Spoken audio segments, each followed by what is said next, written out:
The House of Mystery presents Inside Writing, the radio show where authors discuss their writing process in all genres.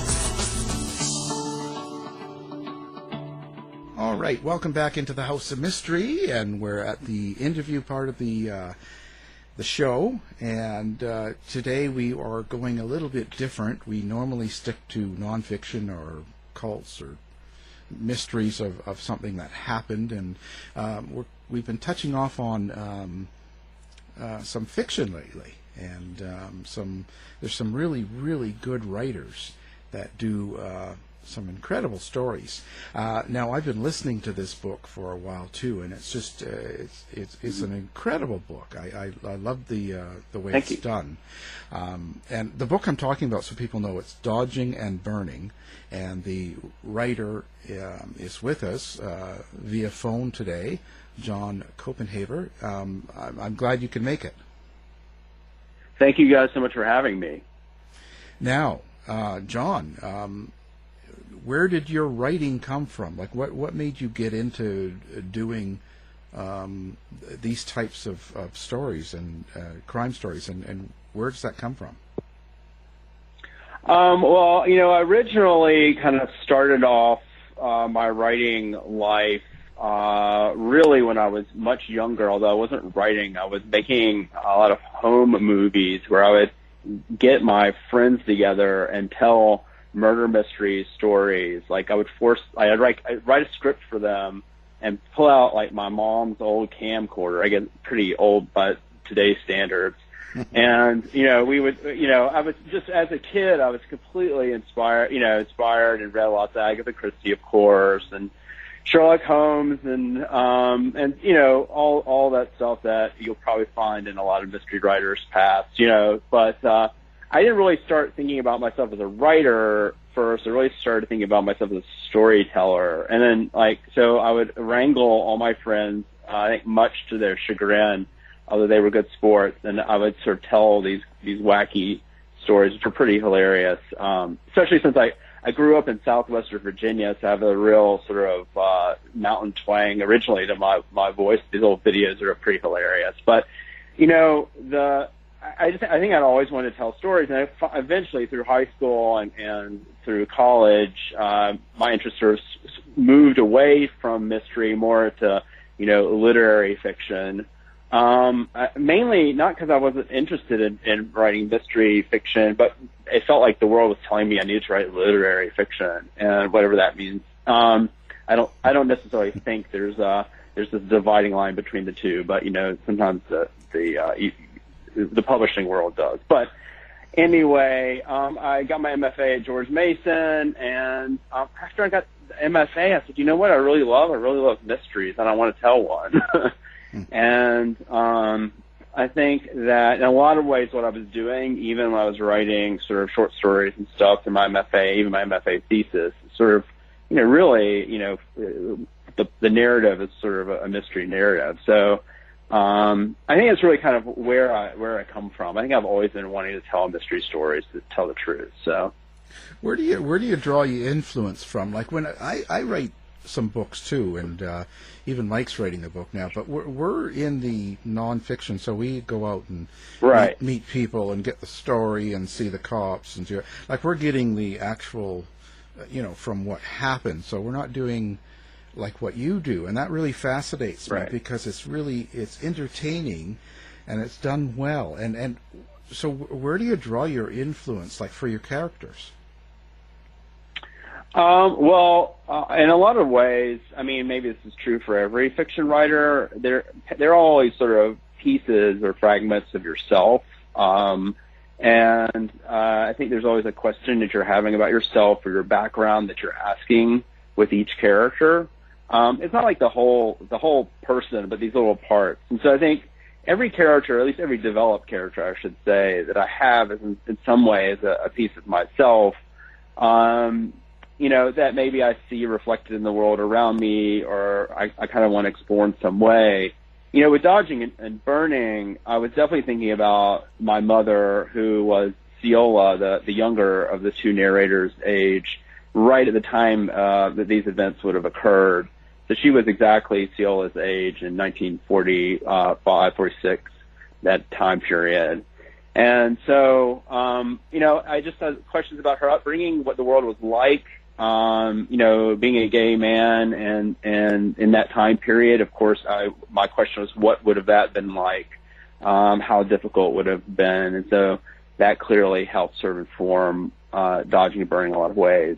But I think generally speaking, I'm always, I guess it's really, very self-centered activity. Yeah. You are always kind of writing about yourself. I really like to sort of put, I love to bolster the fiction with a lot of research. So I certainly appreciate research a great deal and really look for it in the things that I read. That impulse is there, but it's a little different because you are inventing the story instead of reporting on the story, that's finding a way to sort of tell a story that's happened. So I guess that's a little different, but I think that's kind of where I come from. Well, I agree. I mean, when I'm putting together even a nonfiction, I still want to find what's going on, especially an older crime or something, and get the atmosphere of the community in the book. So I think it adds texture, and a lot of people reading it might not have been around, or they don't know what was going on, even just as close as the 60s and 70s, it's time's flying. So, absolutely. So that's important. But it's fascinating to me how you can develop the character through the story. Like, how do you come up with what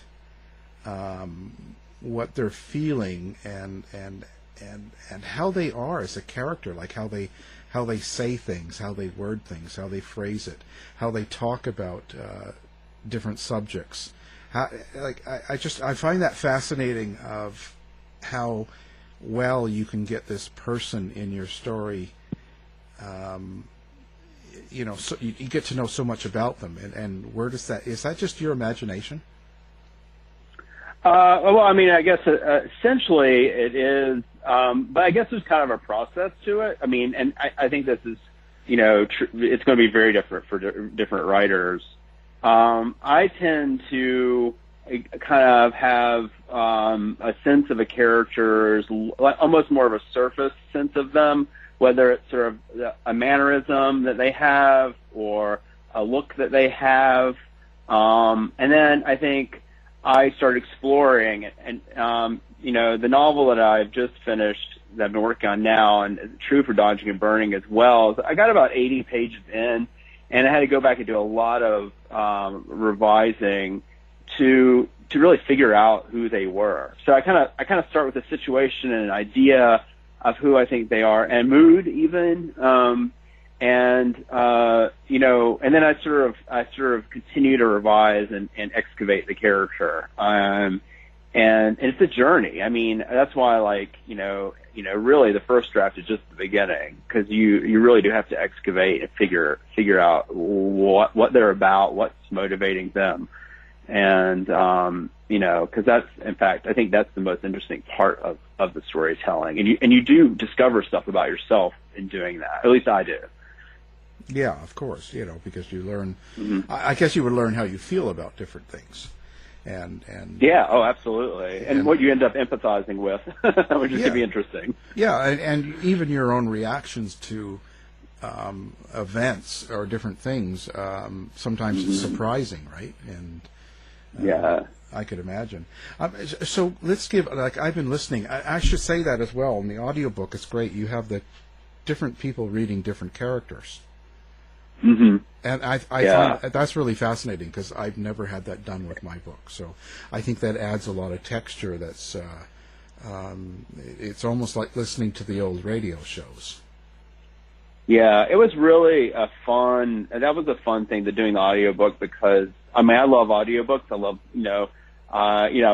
I commute to work. I'm always listening to them. I'm listening to, radio shows, podcasts, everything. So voices are just really important to me. I was like, well, I really hope that I get to participate in choosing these voices, and they did, and had some wonderful actresses doing the voices of the two main characters, and of course, the Day of Death part is another actor. So, I think that it creates a sort of texture to it that is really fun to, I enjoy that a lot.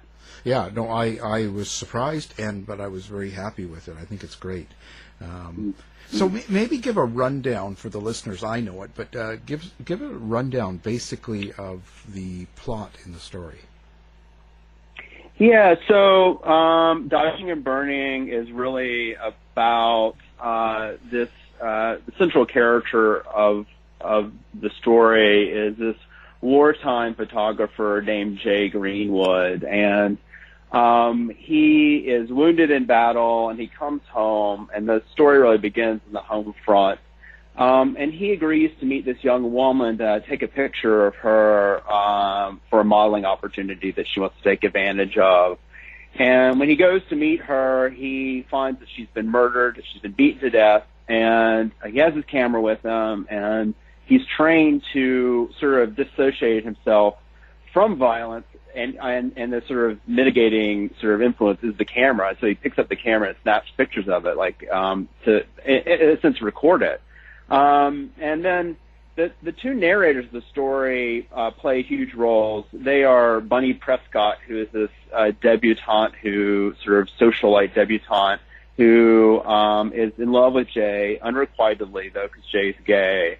And then the kid sister of Jay's lover, who's Ceola, as I mentioned before, and he shows the pictures of the corpse to these girls, or tells them about the event, shows the pictures.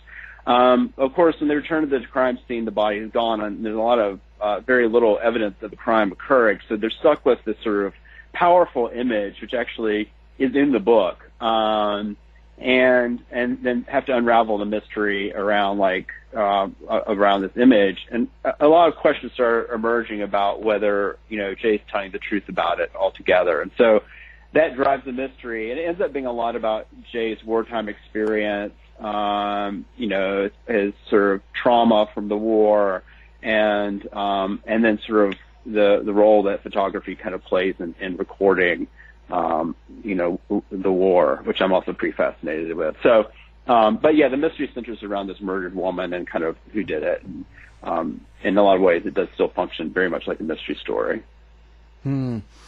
Wow. And so what do you do for a living? You're a teacher, you said.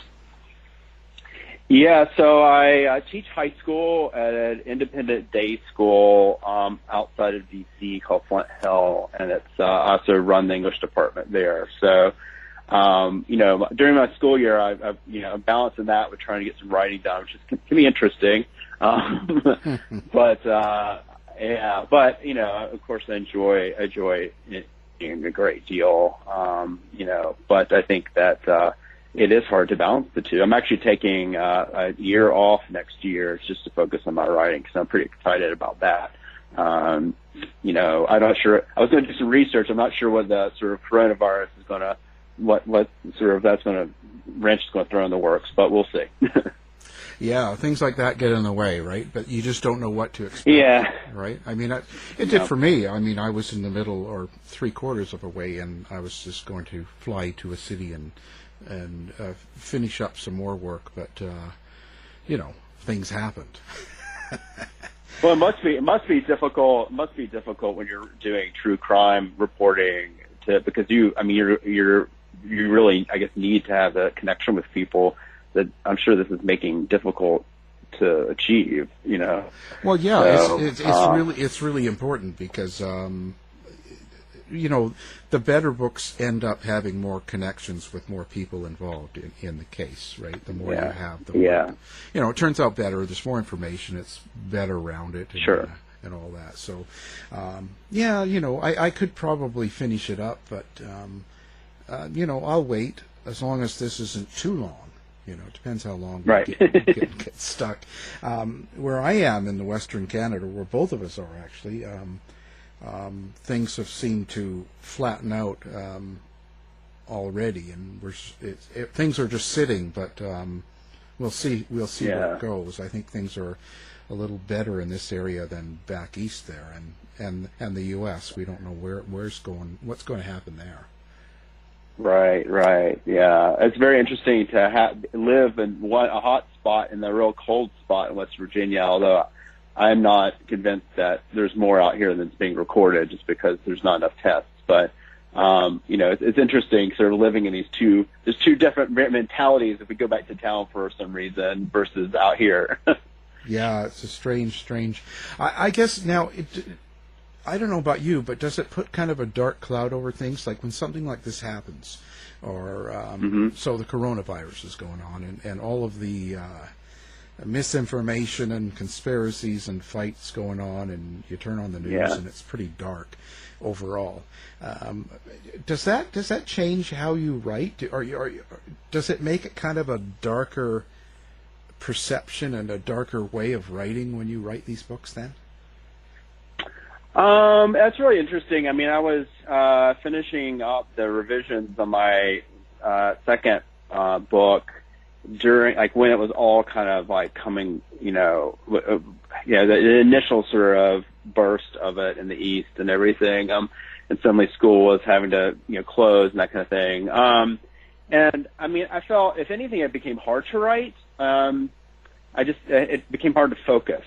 And I think, there was at some point on Twitter or, one of the social medias, someone said, now people can, something about Shakespeare writing, I can't remember which of his plays, and, when the Black Plague was happening or something, and people were kind of like grumbling about that, because it's true. I mean, it was at the very beginning, it was hard to focus. Because you feel like a big story is happening to you, it's hard to then think about this other story that seems so much smaller in comparison, especially if it's a piece of fiction. You're like, okay.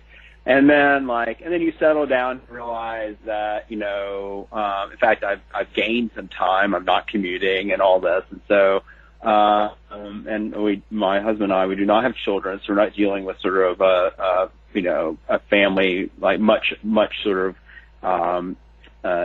organizing of a family situation at home. So there's a lot of space and time to write. And so, I went from not being able to do much to then suddenly a surge of being able to do a lot, and now I think it's kind of evened out. But it's interesting. I think a lot of people are struggling though, based on a lot of my writer friends. I don't think it's an easy time, but maybe eventually we'll find some sort of equilibrium.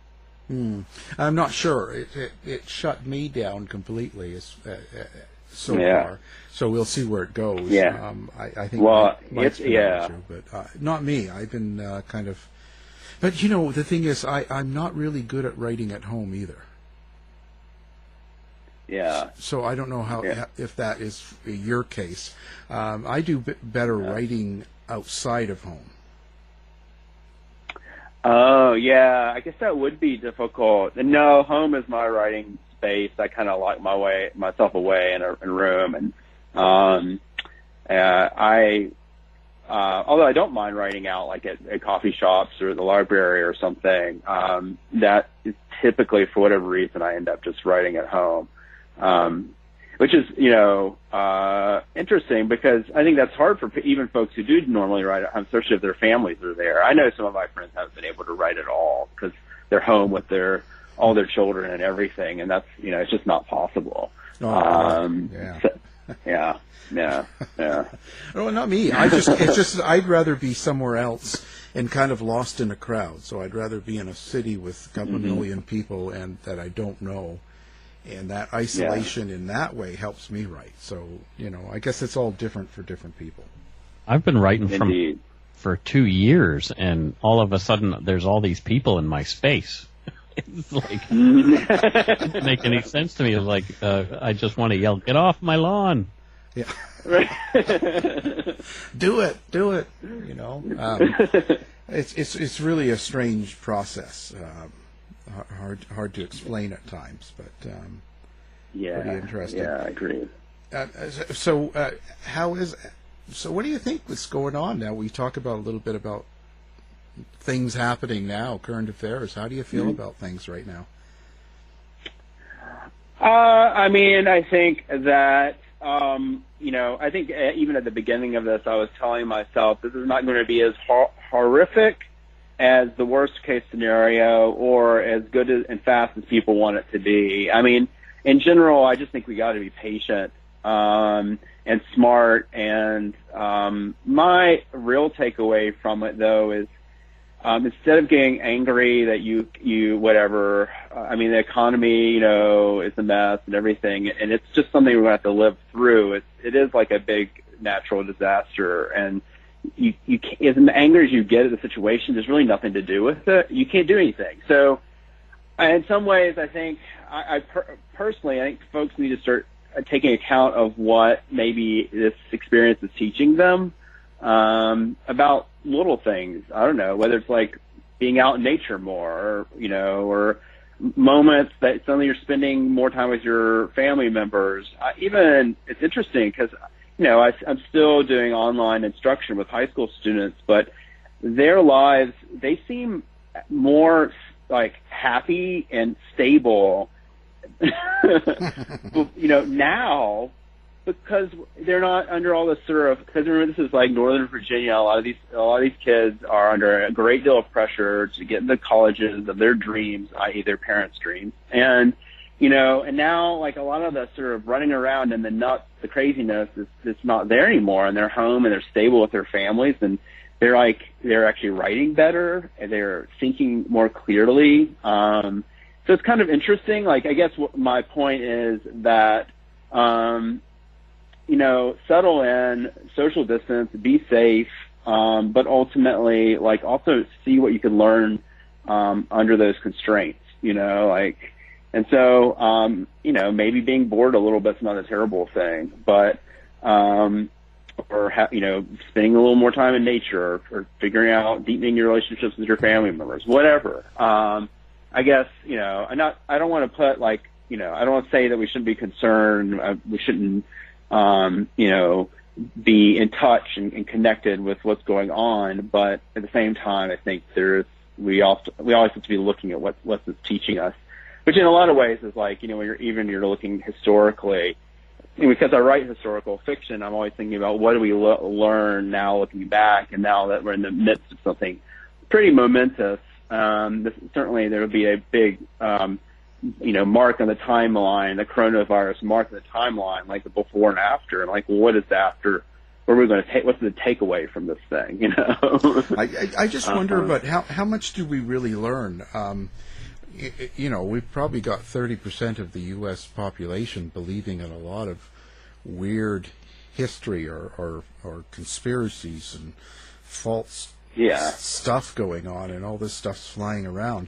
And look at how many people are starting to picket now, protest, social distancing and all this stuff, and all the things people are saying. And that sort of happened in the Spanish flu, right? And a lot of people died because of it. So I just wonder how much we really learn from these experiences. And maybe some of us, but I just wonder as a nation. Yeah, I mean, I'm holding you responsible. The funny thing is, I was speaking of, like, the first thing that my husband and I started doing is, like, let's look for podcasts on the Spanish flu and find out what happened then. Because we knew about it vaguely, but I don't think it's something that we teach a lot, in our history courses about it. Like, it happened, it was devastating, and then things moved on rather quickly. But now, we can go back and learn about it. And I think that, there's always going to be a portion of our population which is,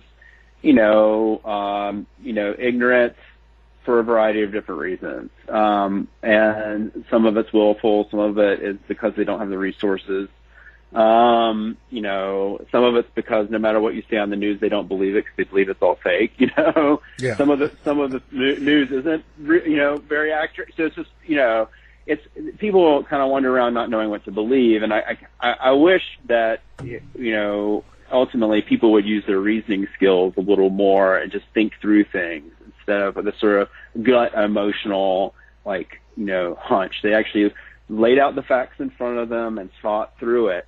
But people, especially these days, ride on their emotions so heavily. And I think that sort of set us up for some of the stuff. But, I think nature itself and the coronavirus was going to teach us, whether you believe it or not, it's coming. So, fake news. Well, we've been giving out fake news here for quite a while. Actually, we enjoy doing that. Oh, it's crazy. I have to say, what is do any other writers influence you, or does music, or what kind of art influences you? What's absolutely all sorts of things. Some of my favorite writers, I think Margaret Atwood has to be very high on my list. In fact, there's a lot of, I don't know if you know the novel The Blind Assassin, but I love that novel, and it has sort of this layering going on in it. It's much more, I think a more difficult book than Dodging and Burning, but it is essentially a mystery. And I love sort of her, particularly her historical books. And Patricia Highsmith, I love. Although she was apparently a not very nice person. But I think that she's great at creating unease and dread and tension. And I think it's so readable. In terms of, I also love film noir. You probably could pick up on a lot of that in the book. The mood of film noir. I love film in general, and I actually teach a film course. And I think that really plays a big role, as well as photography. Ouija, speaking of true crime, the photographer, his real name's Arthur Felig, but he went by Ouija. Do you know the story? No. Yeah, so Ouija, you gotta look Ouija up, because if you're true crime writers, you'll like this guy. In the 1940s, he had a police scanner, and he would listen in, and he would drive. He would listen to the police scanner, and when he heard a crime had occurred, he would drive to the location of the crime and often be the first person on the scene, and he would take pictures. And so, he was also very capable. His pictures are gorgeous and dark and bizarre and disturbing. But they are, essentially journalistic. And he was also making a lot of social commentary too in his photography, but it has this real gritty noir feel to the images. And they called him Ouija because he seemed to sort of appear on the scene of the crime before even the police knew about it. So it's like there was sort of a nod towards his sort of, he didn't have psychic abilities, he had a police scanner, but that sort of spookiness about him. Yeah. But his images, he's a great photographer. Now, people might feel different ways about his images, because they are, in some senses, fairly, explicit and exploitative. So, but they're also really gorgeous and fascinating. And I always love that kind of tension between something that is, so you feel it's problematic, but you're still kind of drawn towards it all the same, and moth to the flame a little bit. And so, I love stuff like that. I was just going to say, what were you planning? You said you just finished a book as well, so you've got another one coming out soon. Yeah, well, hopefully. It's also set in 1948, and this one is, rather not also, but it's also set in the 1940s. It's set in 1948, and it's about two teenage girls during that time period who get to know one another and kind of end up having a romance with each other, sort of a la the film Heavenly Creatures, which I don't know if you know that film at all, but which is also based on a true crime, and they end up getting involved in a crime, both in solving one and perhaps committing a few along the way.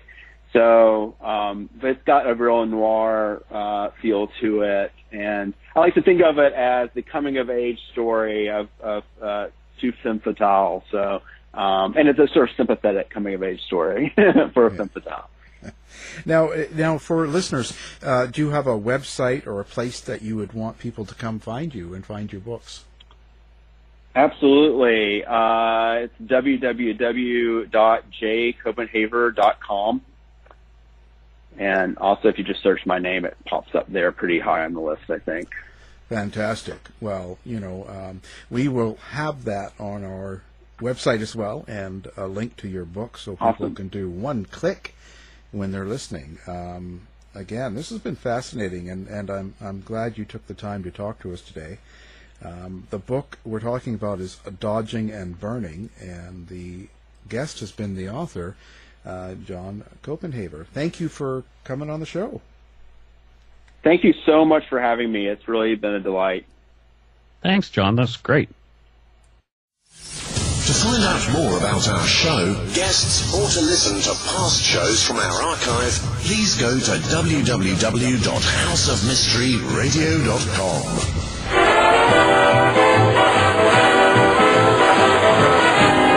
The mission has been completed. The end! By George, he's got it! It is the end! I'll see you. If you're lying to me, I'll be back.